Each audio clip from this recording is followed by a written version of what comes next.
beast-breathing form. Hello, my noble band of outlaws. Outlaw Samurai coming to live with video. As you can see, we got the legend, the goat, the royally absolute motherfucker, the Ram himself, my boy Inosuke! And how would Inosuke fare against the terraformers, you may ask? Simple question. He completely slaughtered them in droves. There's no stopping Inosuke because he's the GOAT. Alright, his beast-breathing form even beats sun-breathing.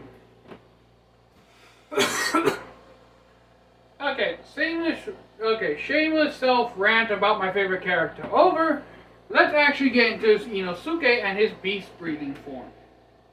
Now, Inosuke is a little bit different than your classic Demon Slayer. For one, he actually does not have any kind of real master to teach him demon slaying. In fact, his beast-breathing form, or Breath of the Beast, is a form that he created entirely on his own without any kind of formal training. And the only reason he has Nichiren blades is actually because he just picked up 2 Nichiren blades that were left behind by low-ranked demon slayers and started actually killing demons before he even knew there was a demon slayer core. Now, Inosuke's backstory is kind of tragic. His mother was, for all intents and purposes, a prostitute who got mixed up in a cult called the Cult of Doma. And Doma is actually Upper Moon 2. Right underneath Kokushibo and above Kasuka. Now, Domo is actually a bastard, right? He only exclusively eats women.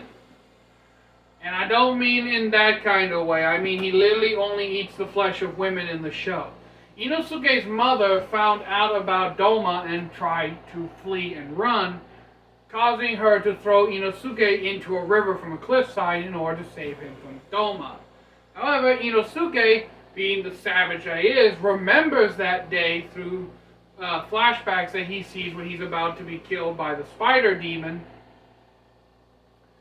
and eventually learns about Doma and that he killed his mother, basically causing him to be all alone. Inosuke would then subsequently be found by an old man who lives in the mountains and be raised by boars, hence why he wears a boar's mask on his head. Inosuke's two-sword style is actually quite interesting because he loses the traditional power that you get from having 2 hands on your grip on the sword to generate power. And these are the only 2 swords I had out here to simulate 2-sword style at the moment. But he does gain the ability of being able to parry and riposte at the same time, which is a good benefit of 2-sword style. Now, you may be wondering the big glaring thing about Inosuke's blades, and that is the huge ass jagged edges that they have. Inosuke actually does that on purpose because it says that he wants his blades to cut rougher and induce more pain. Which, I get it, being cut with a serrated blade would be worse than being cut with a regular blade in terms of pain deliverance, because that serrated blade quickly becomes a saw dragging its way through the cut instead of a single-edged blade smoothly cutting you once. With a serrated blade, it's like you're getting cut multiple times. But, that aside, because Inosuke never actually had any kind of official teaching in how to be a demon slayer, for the first few months or so of demon slaying that he did, he was just going around killing demons until he learned about the final selection and how to be an actual demon slayer and get his own swords. Inosuke is first formally introduced during a fight with Tanjiro fighting a drum demon, where we see Inosuke being able to easily lop his way through fodder demons that stand in his way, and also gets into a headbutting contest with Tanjiro, which he inevitably loses, because Tanjiro has a little cannonball of a forehead. But How does Inosuke fare against the terraformers? Well, during the Spider Mountain incident, Inosuke actually loses pretty hard to the Spider Demon.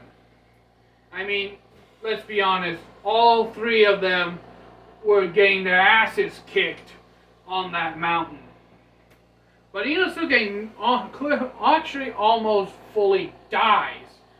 In fact, his injuries get to the point where they actually prevent him from fighting for the most part until Gyu shows up and beheads the demon.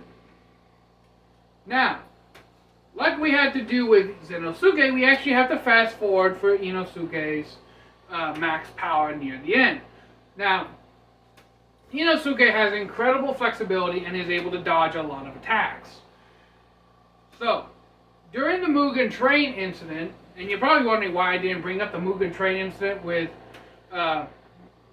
Tanjiro's video, it's simply because Tanjiro didn't really have a lot of feats at that time. He had just barely scratched the surface of be able to use Hinokami Kagura. So I used the Entertainment District arc to showcase his power, because during the Entertainment District arc is when he actually learns how to use Hinokami Kagura in any form of succession. Now, during the Mugen Train arc, we actually see Inosuke and Tanjiro. This is the scene that helps with Inosuke's power scaling. He actually cuts the flesh away from the demon train's neck so that Tanjiro can use the Hinokami Kagura, a technique, to decapitate the demon train, basically. After that, just like all the others, Inosuke basically becomes completely useless during the final fight of the Mugen Train with Rengoku and Asaka, because Inosuke realizes that if he jumps in, no matter how much he wants to help, he'll just get in Rengoku's way. Now, Inosuke naturally trains. He trains harder than pretty much anyone aside from Tanjiro. So, he has no ounce of bitch. That's why he's one of my favorite characters, okay? I just love the way he is. He's like, I'll fight you no matter what you are, even though you are clearly more powerful than me. I just love Inosuke as a character. And I would totally learn beast breathing just so I can wear the boar's mask. However, it's not until we get to the Hashira training arc that Inosuke begins to get a noticeable increase in his power.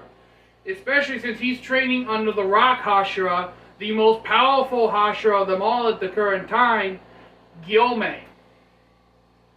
And if you see Gyomei, you know that this dude is literally a fucking tank. Alright? He's like Demon Slayer Arnold Schwarzenegger. So, after he finishes his training with Gyomei, we actually, as far as I remember, we don't really see Inosuke fight again until the Infinity Castle arc. But here's the thing, during the Infinity Castle, he actually takes on Upper Moon Doma alongside Tanjiro's future baby mama. Yes, the ships in Demon Slayer are simplistic and obvious, and there is no bullshit. Alright? Now is basically confirmed to be Tanjiro's future baby mama by the author. So you know if the baddest bitch and the baddest boy tell a demon to square up, shit's getting real. Alright? But Inosuke then goes and fights Doma. Now this is incredibly important. Doma does dog Inosuke for most of the fight. He is fighting an Upper Moon, of course, which multiple Hashiras have to fight in order to take them down most of the time. Hell, fighting Kokushibo took the Stone Hashira, the Wind Hashira, the Mist Hashira, and the Wind Hashira's little brother all to finally kill him. It took 3 Hashiras and American gun breathing to kill Kokushibo. I mean, to be honest, the Insect Hashira, she basically kamikazed herself to Doma because she loaded her body full of a poison that eventually weakened Doma to the point where Inosuke and the Now could kill him. Now, of course, Inosuke, being the total Giga Chad badass that he is, also willingly helps fight against Muzan, and actually puts up a really damn good fight. If only deflecting or cutting off Muzan's tentacles and not really landing any kind of concisive blow. But if you've read the manga, you know how powerful fully transformed Demon King Muzan is. Alright? Just the sheer fact that Inosuke was able to keep up with Muzan's tentacles and actually able to cut them shows just how powerful Inosuke is. And if anything had happened where Muzan had escaped or was able to basically get away, and we had a continuation of the Demon Slayer fights against the demons, we would have honestly seen Inosuke be promoted to Hashira, along with Zenitsu and Tanjiro. Tanjiro becoming the first ever official sun-breathing Hashira. Yoriichi doesn't count as the first Hashira sun-breathing simply because he was the one who basically started the Demon Slayer Corps, and Hashiras really weren't a thing in the very early days of it. Because Yoriichi was the one that taught all the different breathing forms. Basically, he took sun breathing and tweaked it to teach it to other people. So you can't really consider Yoriichi a Hashira, the Sun Hashira, simply because he was the one who not only created sun breathing, but also the other breathing forms. And the Demon Slayers were pretty much still in their infancy at the time. Hashiras didn't really exist. I think Hashiras didn't start coming into existence until like the third or fourth generation of Demon Slayer. But yeah, Inosuke would have eventually become a Hashira. There's no doubt in my mind about that. But how would Inosuke fare against the terraformers? Well, if we took Entertainment District Art Inosuke, who was actually able to fight on par with a Upper Moon 6 Daki, granted she was only at half strength when they really did most of their fighting, but he was still able to not only be at half strength with her, but also to cut off her head.